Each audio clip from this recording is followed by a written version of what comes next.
आदाब, मैं हूं वसतुल्लाह ख़ान और मेरे साथ हैं ज़रार खोड़ो और शाहज़ेब जिलानी। शाहज़ेब जिलानी नाम लिखा हुआ है आपके सामने? आपको नहीं, मेरे सामने जो है ना राहील अशर का नाम आ गया, मैं उस पर खो गया। आप कोई बात नहीं, वो भी शो का हिस्सा ही है आप। हाँ वही ना, जुम्मे के शो का फ़ोन नंबर जो हैं वो आपकी स्क्रीन पे जो हैं अभी आ जाएंगे। असल में आज हमें कम बात करनी होती है, आज जुम्मा है, हमें आपकी ज़्यादा सुननी होती है। तो राहील अशर साहब जो हैं उनकी पहली कॉल है कराची से। जी फरमाइए राहील भाई। जी अस्सलाम वालेकुम। वालेकुम सलाम। जी आज मैं थोड़ी बात करूंगा, ये जो आपने अभी देखा होगा आज एक सुप्रीम कोर्ट का ना फैसला आया ऑडियो लीक्स के हवाले से। मैं फैसले पे बात करूंगा क्योंकि फैसला आ चुका है, ये पब्लिक डोमेन है। आप पे वैसे कौन सा आप पे कंटेंट होने वाली है? उसमें थोड़ी सी तस्दीक कर दूं, ये उस वक्त स्टार्ट हुई थी जब पंजाब में परवेज लाई का इलेक्शन हुआ था और चौधरी शुजात के एक लेटर के हवाले से वो सारी हुई थी, जिसके ऊपर वो जो उस वक्त की हुकूमत थी उसने फुल कोर्ट कहा था और उन्होंने वो एप्लीकेशन मुस्तरद कर दी थी। उसके बाद से एक महाज सुप्रीम कोर्ट और हुकूमत के दरमियान चल रहा था। तो देखिए मेरा सवाल है कि जी आप माशाल्लाह चीफ जस्टिस थे, 14 मई को इलेक्शन नहीं हुए, वो कहते हैं ना लकीर पीटने का फायदा क्या ना आपने उस वक्त, अगर आप जो भी कह रहे हैं कि जो भी इस फैसले में लिखा हुआ है कि जी हुकूमत ने और हुकूमत के इदारे थे और प्लस जो पार्लियामेंट थी कौमी असेंबली, उन्होंने जो हमारे खिलाफ मुहिम चलाई, देखिए आपके पास इख्तियार था, आपने उस वक्त के प्राइम मिनिस्टर को, उस वक्त के फाइनेंस मिनिस्टर को, उस वक्त की वफाकी काबीना को, उस वक्त के कौमी असेंबली के मेंबर्स को, इदारे के सरबराह को कंटेम्प्ट में क्यों नहीं बुलाया?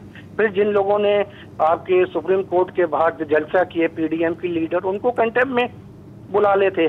अब आप ये जो टाइम जो कहते हैं ना कि पुलों के नीचे से पानी गुजर गया, सारा कुछ इतना टाइम गुजर गया, 3 महीने आपने फैसला महफूज करने के बाद ये फैसला आया। और देखिए इस फैसले में एक चीज़ है कि ये ऑडियो लीक्स के बारे में था, उसके बारे में एक नहीं है कि जी ऑडियो लीक पाकिस्तान का आइन इजाज़त नहीं देता कि आप किसी की कॉल को रिकॉर्ड करें।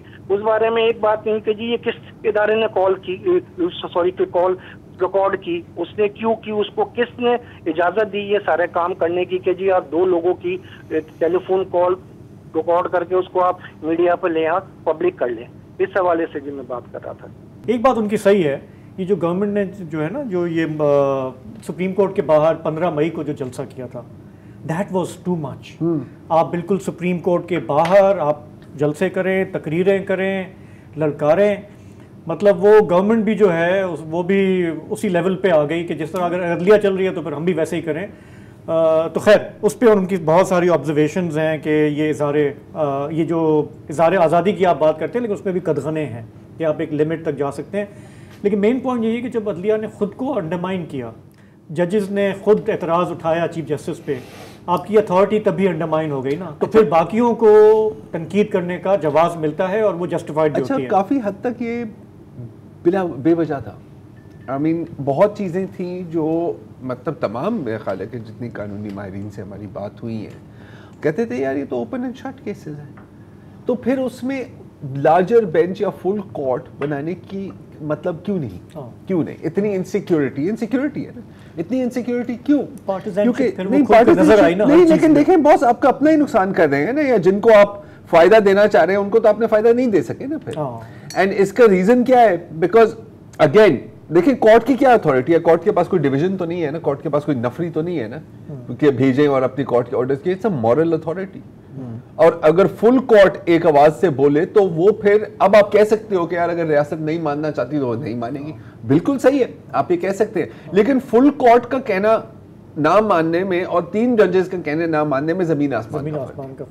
सो आई मीन वही है ना, सबसे ज्यादा मेरे ख्याल है लोग अपने आप को खुद ही डैमेज किया चीफ जस्टिस की वजह से, जो अब उम्मीद हम कर सकते हैं कि नए चीफ जस्टिस आएंगे तो शायद इस तरह का नया चीफ जस्टिस जो आएंगे, he is inheriting an undermined supreme court and an undermined position. लेकिन एक देखिए ना, नया चीफ आता है तो उसको एक नया स्टार्ट का एक ओपनिंग मिलती है कि आप मामला को थोड़ा सा बेहतर अंदाज में चलाएं। अपने जो फेलो जजेस हैं उसमें भी बहुत ही रोबस्ट हमें डिफरेंसेस देखने में आएंगे क्योंकि काफी इंडिपेंडेंट माइंडेड जजेस हैं, जो कि अच्छा है। लेकिन अदलिया के लिए they should not be thinking alike, और यही कलेक्टिव विजडम आपका तभी सामने आता है ना। लेकिन कुर्सी का भी एक असर होता है। आप कुछ कह रहे थे वो सर? वो मैं आप लोगों ने बात कवर कर ली। अली हैदर जैदी साहब हैं कराची से। अस्सलाम वालेकुम। वालेकुम सलाम। जी शुक्रिया मौका देने के लिए। जी बस ये 2 मौज़ूआत पे बात करना चाह रहा था कि पहले जो अभी इस हफ्ते जो एक रिवोल्यूशन हुई है रिलेटेड टू आर्मी चीफ की जो मीटिंग हुई थी लास्ट वीकेंड बिजनेस कम्युनिटी से पाकिस्तान, कराची और लाहौर की, तो उसमें बज़ाहिर जो 4-5 दिन से नज़र आ रहा है कि उसका जो असरात तो हैं वो तो नज़र आ रहे हैं बहरहाल, और किसी हद तक डॉलर की बहुत 30-40 रुपए प्राइस गिरी है। तो अच्छा ये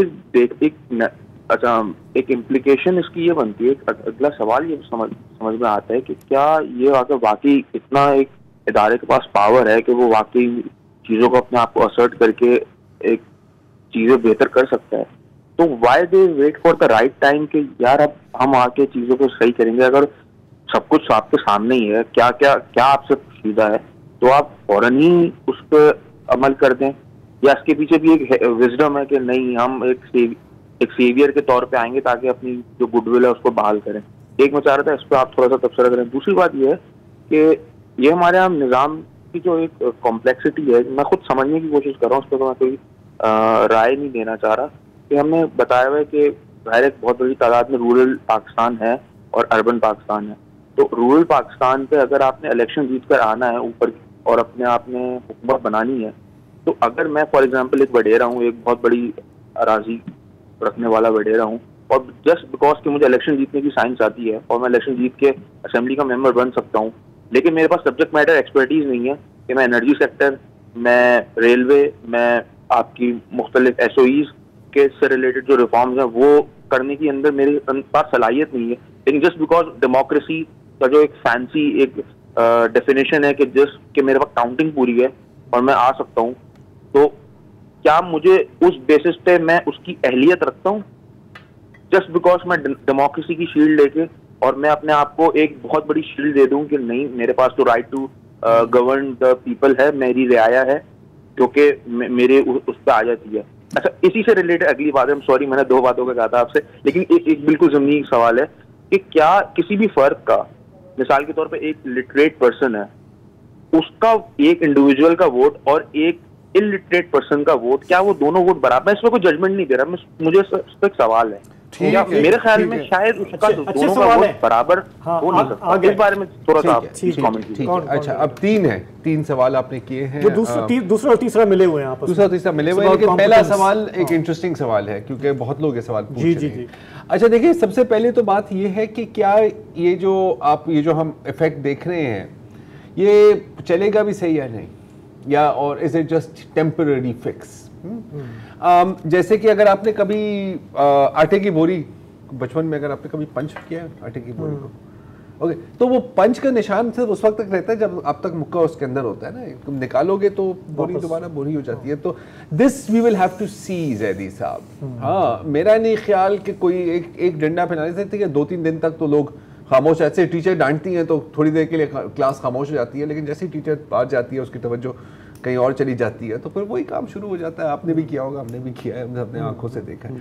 सेकंड एंड थर्ड, अब ये इंटरेस्टिंग क्वेश्चन है, सेकंड वाला इंटरेस्टिंग क्वेश्चन है, स्पेशली कि दुनिया कॉम्प्लेक्स से कॉम्प्लेक्स होती जा रही है। अब जैसे फर्ज करें मैं इलेक्शन जीतता हूँ, मुझे तुम IT मिनिस्टर बना दो, मुझे कुछ नहीं पता, how do I run it? बहुत से लोगों से ज्यादा पता है। चले फिर भी, लेकिन I don't consider my self competent for it. तो ये कैसे किया जाए? बिकॉज आई अंडरस्टैंड ऑब्वियसली, बिल्कुल जैदी साहब की बात जो है कि बंदा एक इलेक्ट हो गया वोट के, अब गुलाम सरवर एविएशन मिनिस्टर बने थे ना, देखा क्या हुआ फिर, देखा क्या हुआ। तो this is a genuine question कि इसको फिर कैसे काउंटर किया जाए with a skilled bureaucracy and a skilled team शायद। असल में होता ये है जेन्युइनली ये जो MP MNAs हैं वो जिस बुनियाद पे मुंतखब होते या नहीं होते, ज़ाहिर है कि हम उसे चैलेंज इसलिए नहीं कर सकते कि अवाम की मर्ज़ी है, लेकिन ये ज़रूर हो सकता है कि हम ये तवक्को करते हैं कि वो पॉलिटिकल डायरेक्शन देंगे सिर्फ कि यार ये काम मुझे चाहिए। अब उसके लिए मौजू आदमी कौन है? अब फॉर एग्ज़ाम्पल जो टेक्निकल डिपार्टमेंट्स हैं, मसलन जैसे फाइनेंस है या शुमारियात है या IT का महकमा है, अब उसमें एक सिंपल MP MNA को अगर मैं ऑफ़र करूँ कि भाई आप बन जाएं, तो उसे इनकार कर देना चाहिए, यार ये मेरा डोमेन नहीं है। सारी दुनिया में जो डेमोक्रेसीज़ हैं उसमें जो प्रोफेशनल लोग हैं वो हेड करते हैं इम्पोर्टेंट अथॉरिटीज़ को और डिपार्टमेंट्स को, और उनके ऊपर एक पॉलिटिकल एक वो होता है, अम्ब्रेला होती है कि यार पॉलिटिकल डिसीजन ये है, अब इसको इम्प्लीमेंट तुम्हें ये करना है, ये हमारी पार्टी का मंशूर है। तो यहाँ इसमें तमीज़ करने की ज़रूरत है। अच्छा, जहाँ तक इसका है कि फ़ौज उस वक्त क्यों नहीं, जब इतनी कॉम्पिटेंसी है फ़ौज में, तो उस वक्त क्यों नहीं स्टेप लेती जब ये डॉलर नीचे जा रहा हो, या फ़र्ज़ करें कुछ और लॉ एंड ऑर्डर की सिचुएशन डिटेरिएट, वो इंतज़ार क्यों कर रही होती है। मेरा अपना ख्याल है कि वो ये टाइम लेते हैं कि ज़रा पता चल जाए कि ये लोग कितने पानी में हैं जो इस वक्त सीट पे बैठे हुए हैं, और उन्हें भी पता होता है कि ये इनके बस का नहीं है, इनसे होगा नहीं, तो इवेंचुअली उन्हें आना पड़ेगा। तो इससे दो फ़ायदे होते हैं, एक तो लोग बेजार हो जाते हैं उस क्लास से कि जिसके पास बज़ाहिर जमहूरियत के फिल्मी सेट पे वो बैठे हुए होते हैं कुर्सियों पे, और दूसरे वो ये कहते हैं कि मैं चीफ ऑफ आर्मी स्टाफ से अपील करता हूँ कि अब मुदाखलत करें। तो वो दोनों चीज़ें win win situation heads I win tells you lose, वो होता है सिलसिला।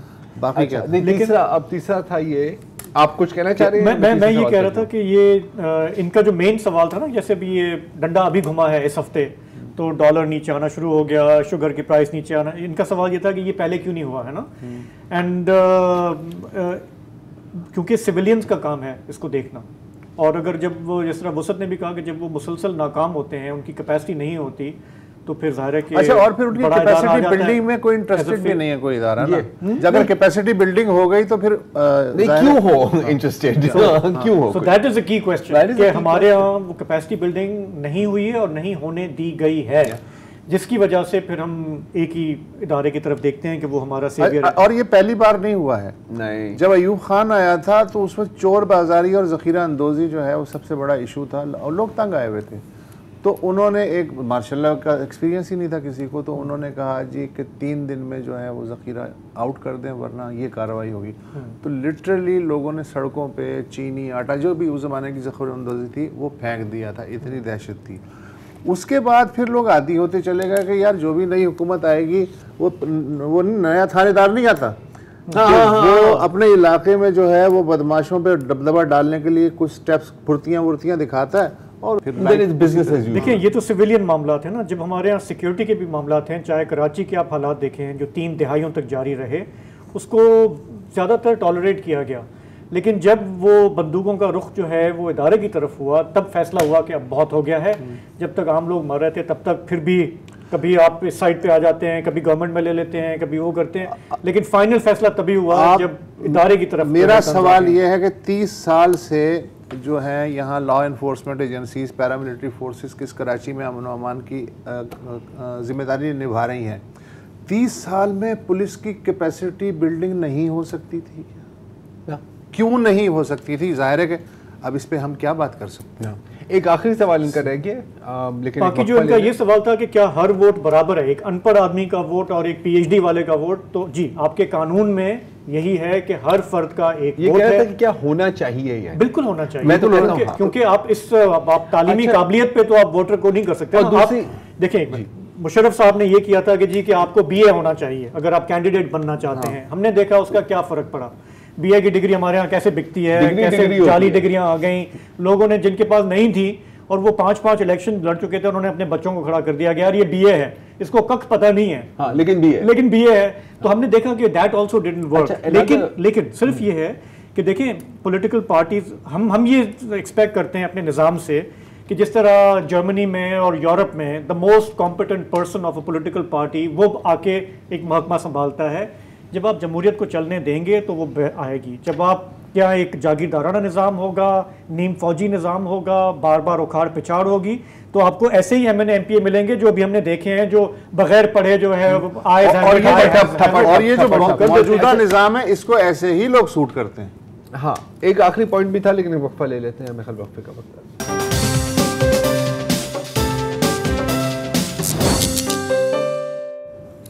Welcome back. और हमारे अगले कॉलर है कामरान अली साहब नवाब शाह से। अस्सलाम वालेकुम सर। वालेकुम सलाम सर। एक तो ये है कि 12 घंटे लोड शेडिंग हो गई है नवाब शाह में। हमने सोचा था कि ऑपरेशन शुरू हुआ है बिजली चोरों के खिलाफ, तो थोड़ा सा दुरानिया कम हो जाएगा, लेकिन ये तो दुरानिया डबल कर दिया इन्होंने। और दूसरा ये है कि आर्मी चीफ साहब ने कहा था कि सेंटर ऑफ ग्रेविटी पाकिस्तान के अवाम है, लेकिन क्या है कि वो जो भी एक्शन ले रहे हैं वो सऊदी वली अहद मोहम्मद बिन सलमान के कहने पे ले रहे हैं कि उन्होंने उनको बताया कि ब्यूरोक्रेसी सबसे बड़ी हर्डल है जी इन्वेस्टमेंट के अंदर। और दूसरा ये है कि जब डॉलर नीचे आ गया है तो आटे की कीमत कम नहीं हुई, पाकिस्तान रेलवे ही अपना किराया कम कर दे। और दूसरा ये है कि जहाँ इतने सारे बिजनेसेस कर रहे हैं हमारे इदारे, वहाँ एक शुगर मिल भी लगा ले ताकि चीनी सस्ती हो जाए, और एक फ्लोर मिल लगा ले ताकि आटा भी सस्ता हो जाए। सही है, ठीक, अच्छे मशवरे, तजवीज़ ठीक तो है, अच्छी है। हाँ, बिल्कुल सही है। तो हाँ, रियाज अरशद हैं लाहौर से। अस्सलाम वालेकुम रियाज साहब। अस्सलाम वालेकुम पाकिस्तान। हो सर, कैसे हैं अस्सलाम वालेकुम आप? पाकिस्तान। शुक्र अल्हम्दुलिल्लाह जी, रेगुलर कॉलर बनते जा रहे हैं। आप बिल्कुल बन और रहे आप हैं। सब ठीक ठाक हैं जी? जी जी बिल्कुल बिल्कुल सर। सबसे पहले तो एक जी शेर पंजाबी का, सारी हयाती लंघ गई घर दा चूल्हा बालन कोई ना आया। सारी हयाती लंघ गई घर दा चूल्हा बालन कोई ना आया, मर गए जदों सारा जहां कब्र पे दीवे बालन आ गया। वाह। और उसके बाद जनाब जो हमारे चीफ ऑफ आर्मी स्टाफ हैं उनको एक जोरदार किस्म का सलूट दोनों हाथों के साथ, कि जो पिछले 36 माह और फिर पिछले 18 माह से पता लगता था कि IMF आ रही है, IMF जा रही है, IMF सो रही है, IMF मान नहीं रही, IMF के आगे घुटने टेक दिए। उन्होंने 2 दिन की मुलाकातों में डॉलर को भी नीचे ले आए हैं और गोल्ड की जो थी उसको भी नीचे ले आए हैं। तो अब बड़ा आवाम के लिए एक बड़ी खुशी की खबर है कि जो आप पार्टी है, आर्मी अवामी पार्टी, और डाप जो ये बलोचिस्तान अवामी पार्टी है जिनके वज़ीर आज़म है, तो ये आप और बाप मिलके बड़ी उम्मीद है पाकिस्तान के लिए कोई बेहतरी करेंगे। और इंशाल्लाह जो नेक्स्ट स्टेप है ये जो मगरिब के वक्त मार्केटें बंद करने वाला, अगर ये हो जाए तो ये तो सोने पे सुहागा हो जाएगा। और बाशमूल मेरे सारी कौम को एक बड़ा सख्त सा पैगाम है कि हम सब लोग यही समझते हैं हम सुबह उठे और सारा कुछ ठीक हुआ हो, ऐसा नहीं होगा। इसमें काफ़ी टाइम लगेगा, कुछ चीज़ें बर्दाश्त करनी पड़ेंगी, तो इंशाल्लाह ताला बेहतरी की तरफ काम चल पड़ेगा। और चीफ ऑफ आर्मी स्टाफ को एक और दफ़ा सलूट कि किसी तरीके से कोई 20 साल के लिए एक्सटेंशन ले लें और अल्लाह करे वो इसी जोर शोर से काम करते रहें। एक छोटी सी बात कि वो 1990s में सैलाब आया था तो रावी के पास ना वो पुलिस वाले जाते थे उनको उठाने के लिए, फिर 10 पुलिस वाले, फिर 50 पुलिस वाले, फिर 100, फिर ट्रक, और वो चुगिए वाले जो होते हैं ना खाना बदोश, वो नहीं उठते थे, उनकी बात को मानते ही नहीं था। अब मैं अपनी आंखों देखा वाकया सुना रहा हूँ, और आप यकीन करें कि आर्मी की वर्दी में एक फौजी गया और उसने उनको कहा, वो सारे उठ के चले गए। और वो पूछा गया कि भाई ये क्या हुआ, कहते कि हमें तो यकीन है ये सच बोल रहे हैं। ठीक है। और अवाम का जो मसला है ना, अवाम का मसला सर, ना तो ये मसला है कि इमरान खान साहब बाहर आएंगे कि नहीं आएंगे, नवाज शरीफ साहब ने वापस आना है कि नहीं आना। वैसे भी अब तो जो हालात बन गए हैं, शायद उनकी तबीयत ना खराब हो जाए, वहाँ पे वो अपनी फ्लाइट आगे ना करवा दे। और कोशिश कर रहे हैं अवाम के आइन लिखा जाए नया 2024 का, उसमें अवाम के बारे में कुछ बेहतरी की चीजें आ जाए। ठीक है, ठीक है सर। रियाज भाई शुक्रिया, बिल्कुल शुक्रिया। आपने मेरे ख्याल है काफ़ी लोगों के जज्बात की तर्जुमानी की है, जो इस हफ्ते शुक्र कर रहे थे कि डॉलर नीचे आया और कुछ डंडा घुमा, तो लोग चाहते हैं कि भाई रिलीफ तो मिले ना, अब वो कोई भी दे, है ना। तो ठीक है, ये बात भी बिल्कुल जायज़ है, ये भी एक पॉइंट ऑफ व्यू है जो आना चाहिए जी। कोई है? चौधरी इलियास हैं कराची से। चौधरी इलियास जनाब। अस्सलाम चौधरी साहब। वालेकुम अस्सलाम। आप हमारे पुराने दोस्तों में से हैं, क्या हाल है? ठीक है तीनों भाइयों का? बिल्कुल जी, शुक्र, थैंक यू। अच्छा ज़रात साहब, कल आपका प्रोग्राम देखा था तो आपने बड़ा अच्छा मौजू छेड़ा हुआ था कि ये जो है अदलिया के पंजाब के जज जो हैं जिनको आपने सूद फ्री कर्जे दिए हैं, बड़ी खुशी हुई। किसी चैनल ने नहीं ये मामला उठाया, आपने कल 2 घंटा इस पे लगाया है। लेकिन ये काम अगर पाक फौज के किसी ने किया होता ना तो सारी मीडिया और सारी दुनिया चीख रही होती जी फौज खा गई, फौज खा गई।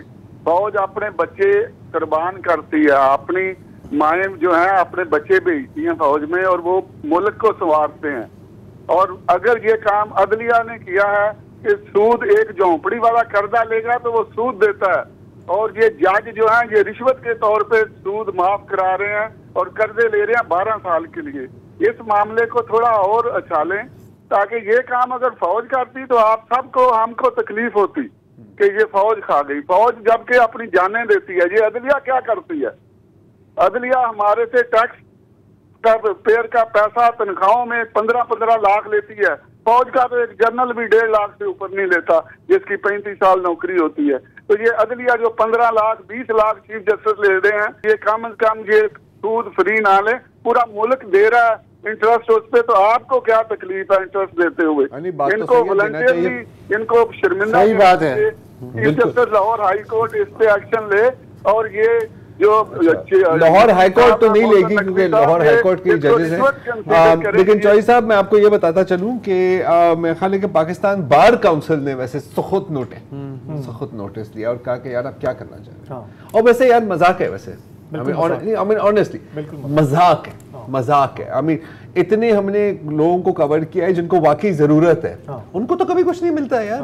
हाँ ये ले सर, मैं सिर्फ इतना कहूँगा, ये चौधरी साहब ने बात की कि देखिए उमूमी तौर पे हम ये कहते हैं कि इस मुल्क के जो इलीट हैं, जो शुरफा हैं, उसमें चाहे जजेस हों, जनरल्स हों, सियासतदान हों, इवन हमारे एंकर्स भी जो हैं, आप कम पीछे नहीं रहे वो भी, वैसे कि यार थोड़ा सा रहम कर लें, है ना। थोड़ा सा आप लोगों के पास खुदा का दिया बहुत कुछ है, थोड़ा सा जो है ना गरीब और मुतवसत तबके के बारे में भी सोचें। तो एक जनरल सी बात है, इसमें हम ये बहुत ज़्यादा तमीज़ करने की ज़रूरत नहीं है कि जजेस वर्सेस जनरल्स। नहीं, बस एक चीज़ मैंने नोट की है, पेट कभी नहीं भरता, वक्फा ले लेते हैं।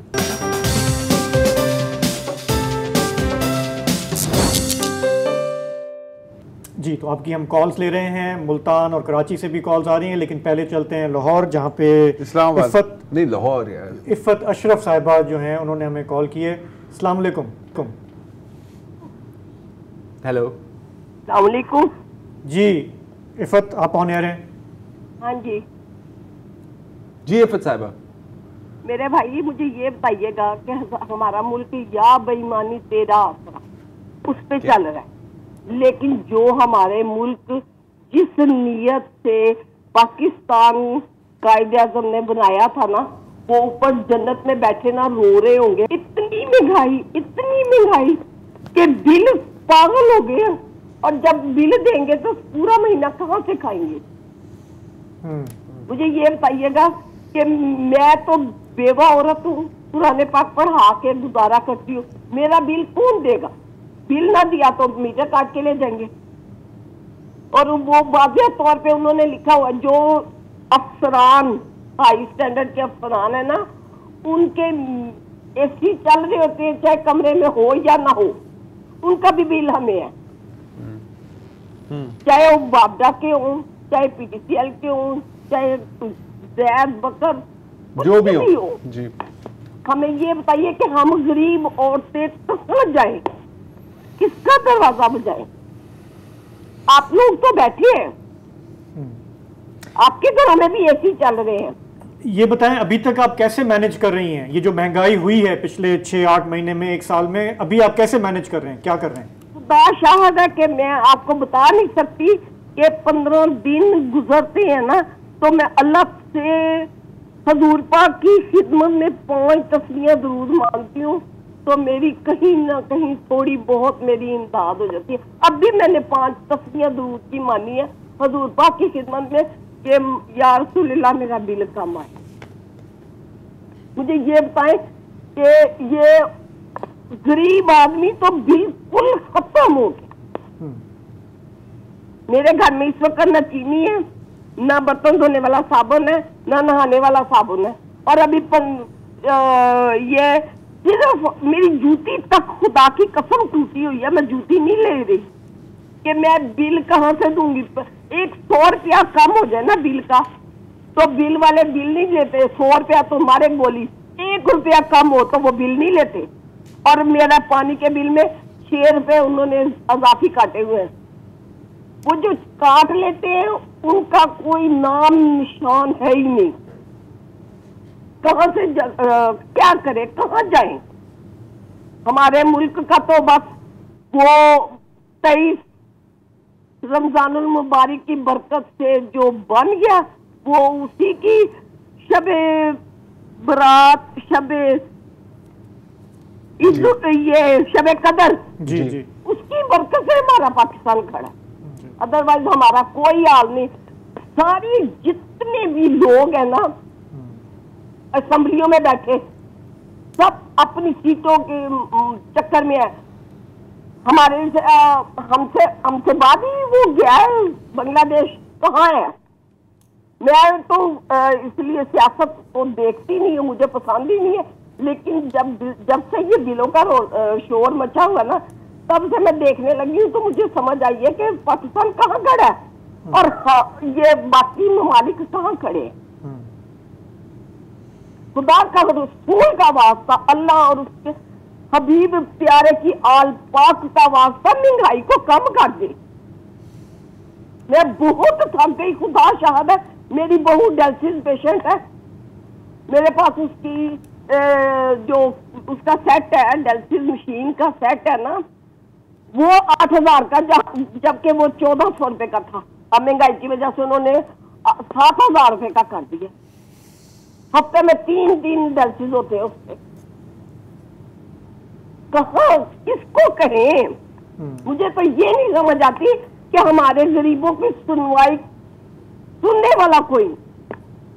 आप सब लोग जो है ना, सिर्फ अल्लाह ताला ने आपको देखने को 2 काम दिए हुए हैं। एक सुनते एक से ही है और वहीं से नीचे फेंक देते हैं, दूसरे तक पहुंचने नहीं देते। मेरी बात बहुत कड़वी है, लेकिन ये देखे कि हमारे पाकिस्तान कोई हशर नहीं रह गया। ठीक है, शुक्रिया इफ़त साहिबा, आपने कॉल किया, आपने अपने दिल की बात की। हालात वाकई बहुत मुश्किल हैं, आप अकेली नहीं हैं। इस वक्त मुल्क में लाखों बल्कि करोड़ों लोग जो है इस सूरत हाल से गुजर रहे हैं। सवाल आपके सारे जायज़ हैं, जवाब हमें मिल नहीं रहे फ़िलहाल। नहीं, जवाब है, लेकिन उम्मीद पे दुनिया कायम है। करे दुआ पे, इसे कहते हैं करे कोई भरे कोई। हाँ जनाब, हाँ। मोहम्मद जहांगीर हैं मुल्तान से।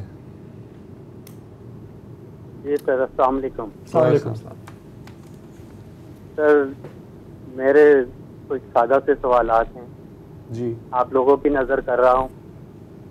उम्मीद है कि सर फरमाइए फरमाइए फरमाइए, मुफीद तजज़िये से मुस्तफ़ीद फरमाएंगे। सर सबसे पहले तो जैसे कि अभी मेरी बहन ने थोड़ी देर पहले कॉल की है, इनके हालात जो सुने हैं दिल खून से आंसू होता है।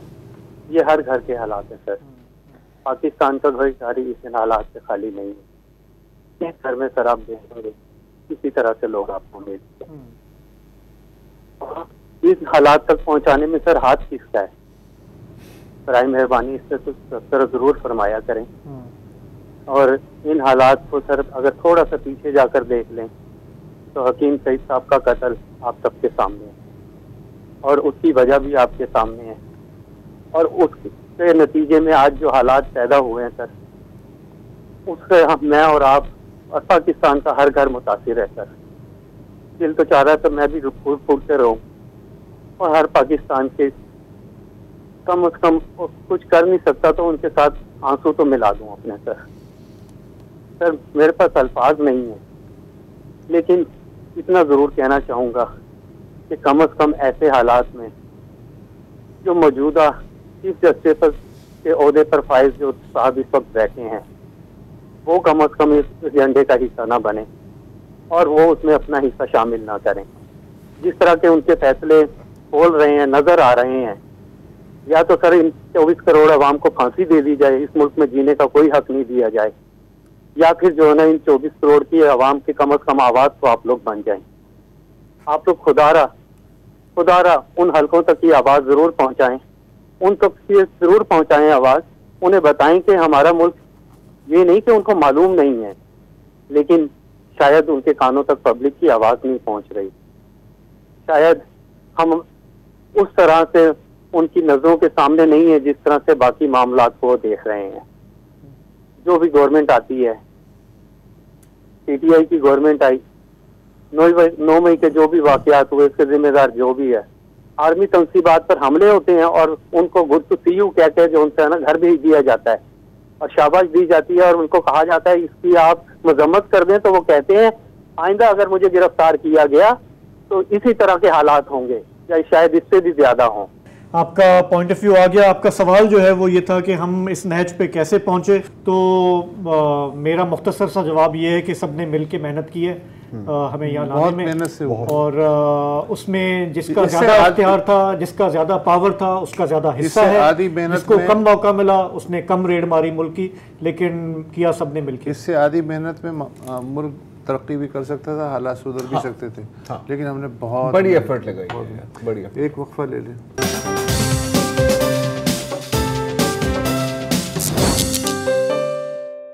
जी अगले कॉलर हैं मुनाफ मेमन साहब कराची से। अस्सलाम वालेकुम जी। हेलो। अस्सलाम वालेकुम जी। वालेकुम सलाम जी। अस्सलाम वालेकुम। हाँ हाँ बोले पर सर, काफी अरसे से आपका प्रोग्राम देख रहा था, आज पहली मरतबा अल्हम्दुलिल्लाह मुझे मौका मिला कि मैं शामिल हो जाऊं। वेलकम सर, मैं 3 बातें कहूंगा। एक तो ये कि जैसे ये आज वफाकी वजीर साहब फरमा रहे थे कि भाई अफगानिस्तान बॉर्डर और ईरान बॉर्डर पे हम सख्ती करेंगे, तो अभी मैं देख रहा था आपके यहाँ पट्टी चल रही थी कि बिजनेस में स्मगलर्स और हुंडी हवाला वालों के नाम हमने स्टॉप लिस्ट में डाल दिए हैं। तो स्टॉप लिस्ट में उनके भी तो नाम डाले जो बॉर्डर पे वफाकी इदारे के बंदे बैठे हैं, वो उनकी मर्जी के बगैर तो ये कोई चीज अंदर आ नहीं सकती। नंबर 1। दूसरी चीज, हमारा कराची का बिल्डर माफिया वो जो काम कर रहा है, तो बिल्डर माफिया जरूर है, उसके पीछे तो सिंध बिल्डिंग कंट्रोल के इदारे हैं। अगर वो ना चाहे तो इनकी मर्जी है कि चला सकें। तीसरा, कराची के अंदर जो सबसे बड़ा ब्लेंडर हो रहा है ना, वो नाजायज तजावुजात का है। ये नाजायज तजावुजात कौन चलाता है सबको पता है, और ये करोड़ों की नहीं अरबों का गेम है रोज का।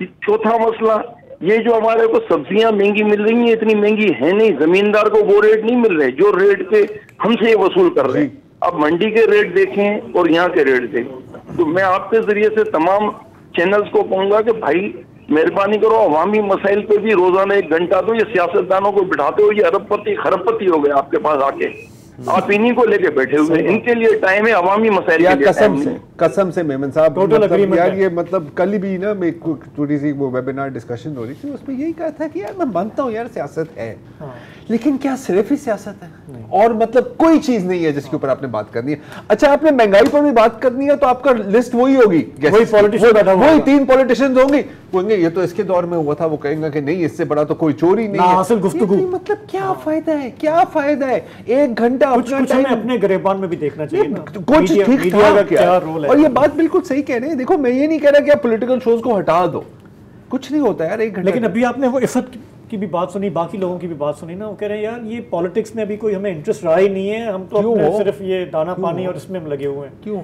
मुझे कभी कभी लगता है कि हमें इंटरेस्ट है, मतलब एज मीडिया, मोस्ट मीडिया जो जनरल जिसको मेन स्ट्रीम मीडिया बोलते हैं, हम शायद इतना मेन स्ट्रीम नहीं है, पता नहीं। अच्छा, अगले हैं कॉलर रावलपिंडी से अली मेंबर साहब। जी सर। हेलो। हेलो।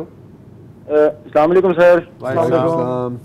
अच्छा सर, मैं अली मेंबर हुंजाई बात कर रहा हूँ रावलपिंडी से। अच्छा 1 मिनट अली साहब। अली साहब, ये जो मेंबर है ये अंग्रेजी वाला है या वो मेंबर है जिस पे बैठ के खुतबा दिया जाता है? ये सर मोल्ड होके अभी इंग्लिश ही बन गए हैं, वैसे ये नून गुन्ना वाला है। तो ये आपने भी पूछ लिया, या जो जिससे मिलता हूँ वही ये पूछ लेते हैं सबसे पहले। सबसे पहले यही सवाल आता है ज़हन में। जी सर। अर्ज मेरा ये है कि जिस नहज पे हम आज पहुँच गए हैं, चले जब हिस्ट्री तो बहुत दर्दनाक है हमारी, किस तरह हम इस नहज तक पहुँच गए हमारी मुल्क। अब जो इंस्टीट्यूशंस हैं, जो अपेरेंटली हमें दिख रहा है, इतने कमजोर हो गए हैं कि किसी इंस्टीट्यूशन का इस मुल्क में नहीं चलता, ना अदलिया का चलता है, ना अपना पॉलिटिशियंस का है, ना कोई और इदारा है जो इस मुल्क में अपना काम कर सके। ठीक है ना। अब कौन उनको रोक रहा है, कौन उनको काम करने दे रहा है, ये तो सबको पता है। अब मेरा सवाल ये है कि सर बेहतरी कहाँ से शुरू होगी? हम कैसे उम्मीद रखें कि कब हमारे इंस्टीट्यूशन स्ट्रेंथन होंगे, कब अपना काम शुरू करेंगे, और हर कोई अपना काम करेगा तो ये मुल्क बेहतरी की तरफ जाएगा। जब तक हमारे इंस्टीट्यूशंस को काम करने नहीं देंगे, मेरिटोक्रेसी की बात नहीं होगी इस मुल्क में, ये मुल्क आगे नहीं बढ़ सकता। अब मेरा सवाल ये है कि मैं इस मुल्क में रह रहा हूँ, मेरे आगे जनरेशन में रहने हैं, तो ये बेहतरी कब शुरू होगी? हम कैसे उम्मीद रखें, क्या किससे उम्मीद रखें अभी कि बेहतरी शुरू होगी और हमारा मुल्क जो है किसी तरफ चला जाएगा। अदरवाइज तो हम आज बांग्लादेश से भी, आज इंडिया से भी, आज अफगानिस्तान से भी नीचे चले गए हैं और हम सुपर पावर हैं। तो मुझे समझ नहीं आ रही है, इतनी मायूसी है कि हर दूसरा बंदा मेरे ऑफिस में, हर दूसरा बंदा ये सोच रहा होता है कि यार कब इस मुल्क से और कैसे निकल जाएं, इससे जान छुड़ाएं। तो ये हमारा मुल्क है सर, मोहब्बत है, हम रहे हैं, हमारे पापा रहे हैं। आपने अपनी ये कोई एक आदमी का नाम तो मैं नहीं लूँगा कि कौन आएगा कि बेहतरी शुरू होगी, कोई मसीहा तो नहीं आएगा। आसान है अगर बेहतरी की तरफ संजीदगी से तवज्जो दी जाए। फार्मूला ये है कि हमारे जो हमसाया मुल्क हैं, मसलन इंडिया है, उसने 91 में ऐसा क्या किया, स्ट्रक्चरल रिफॉर्म की कि उसके बाद से आप देख लें कि इंडिया कहाँ है। या वो पसंद नहीं है तो बांग्लादेश को देख लें कि बांग्लादेश ने 2006 के बाद ऐसी क्या स्ट्रक्चरल रिफॉर्म्स की कि कोई भी अब हुकूमत आए तो वो चीज़ें जो हैं उस लाइन पे ही चलती रहेंगी। और फिर उसके बाद आदमी रेलेवेंट हो जाता है। हमारे यहाँ ऊँट के गले में, बिल्ली के गले में घंटी कौन बांधेगा, मसला ये है। स्ट्रक्चरल रिफॉर्म की जिस दिन एक आदमी आया और उसने बात की कि ये जो है दोबारा ये सारी चीज़ें होंगी, रिवैम्प होंगी, तब से हमारी किस्मत बदलनी शुरू हो जाएगी। उसके अलावा अगर कोई तुर्रम खान आता है, कोई अली खान आता है, कोई अब्दुल रसूल आता है, कख फ़र्क पड़ने वाला नहीं है। मैं सिर्फ एक लाइन में आपको बता दूं, एक्चुअली इनके सवाल में ही इनका जवाब लिखा था कि हर बंदे को अपना अपना काम करने दिया जाए, हर इदारे को। काश। और जो इन्होंने खुद भी कहा कि एक इदारा आके टेम्परेरी रिलीफ प्रोवाइड करेगा, सब लोग वाह करेंगे, वो मसले का हल नहीं है। जिसका काम उसी को साजे। बिल्कुल बिल्कुल, आइडियली ऐसे ही होना चाहिए, लेकिन वरना तो आप मेरा ख्याल का सवाल था कि ऐसे कब होगा, वरना तो आप गोल गोल घूमते रहें, गोल घूमते रहें। मंसूर सैफ साहब हैं इस्लामाबाद से। नहीं, टोरंटो से नहीं। हेलो, सॉरी, अगले कॉलर कौन है? मंसूर सैफ इस्लामाबाद से। हाँ अच्छा, जी मंसूर साहब, अस्सलाम वालेकुम। जी वालेकुम सलाम। अच्छा मोहतरम, आपको प्रोग्राम तो मैं रेगुलर देखता हूँ और मालूमात भी मिलती हैं और चुटकुले भी बाज़ दफ़ा आ जाते हैं। मतलब सीरियस बात यह है कि सबसे पहले तो मुझे एक बात समझ नहीं आ रही कि सारे ऑफिस इसको देख रहे हैं, कस्टम ये वो इधर उधर, FBR को कौन देखेगा? FBR अगर ठीक हो जाए ना, FBR बॉर्डर रेवेन्यू जो आपकी जो सूबाई भी है, ठीक हो क्या जी? दूसरा ये है कि वो चर्चल ने कहा था ना कि भाई हमारी अदलिया इंसाफ कर रही है तो जवाब नजीक कर रही है, और हमारी अदलिया का हिसाब ये देख ले कि ये क्या कर रहे हैं। और इस खराबी की जड़ मैं समझता हूँ वो 63A वाला जिन्होंने रीराइट कर दिया ना, वो सबसे पहले जो है ना ये तबाही की जो है ना बुनियाद रखी गई है। तो बाकी FBR पे अगर कोई बंदा हाथ डाल ले, ठीक है, क्योंकि ये एक अलग इशू है। समझ नहीं आया। हाँ, FBR वाली बात तो ठीक है। FBR को सभी कोसते हैं पूरे पाकिस्तान से बाहर चलो यार। अच्छा, जी बिलाल बशीर साहब जी, बिलाल बशीर साहब है टोरंटो। अस्सलाम वालेकुम जी। अस्सलाम वालेकुम ज़रार भाई, क्या हाल है? क्या हाल है सर, कैसे हैं आप? ठीक ठाक। ये काफी लोग सवाल पूछते हैं, मैंने भी 2-3 दफा फोन करके सवाल पूछा कि हमारा मुल्क कब तरक्की करेगा। तो इसका सवाल का मुझे जवाब मिला था 2 किताबें पढ़ के। पहली मैंने किताब पढ़ी थी जो कि मैं शायद आपने भी पढ़ी होगी, diary of a young girl by Anne Frank, और दूसरी मैंने किताब पढ़ी थी no room for small dreams, Shimon Peres की। तो वो दूसरी किताब पढ़ के मुझे समझ आई कि अमेरिका अगर उनको अपना एलाय कहता है या वेस्टर्न ममालिक, तो वो पढ़ाई के बलबूते के ऊपर कहते हैं। तो जब हमारा बरादरान मुल्क जो कतर फीफा वर्ल्ड कप करा रहा था बिलियंस ऑफ डॉलर खर्च के, तो मीनवाइल इसराइल ने आयरन डोम बेचा था UAE को $500 मिलियन का। तो अगर ये 2 किताबें पढ़ लें तो काफी, यानी कि सवाल का जवाब मिल जाएगा। अच्छा, तो बताएं फिर पाकिस्तान कब तरक्की करेगा? अगर आपने किताबें पढ़ ली हैं, आप बता दें तारीख।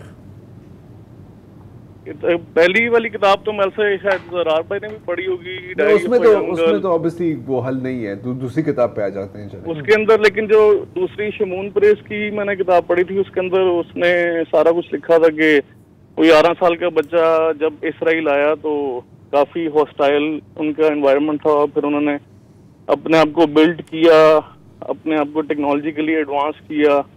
उस टाइम पे शुरू में तो उनको अमेरिका भी मुंह नहीं लगाता था, लेकिन उन्होंने फ्रांस के साथ ताल्लुकात अपने बनाए और अपना न्यूक्लियर प्रोग्राम स्टार्ट किया। फिर उसके बाद जब सोवियत यूनियन टूटी तो उसके बाद सोवियत यूज जब आया तो काफी स्टार्टअप्स खुले, जिसके नतीजे में आपको फिर गूगल जैसी कंपनीज भी नजर आती हैं।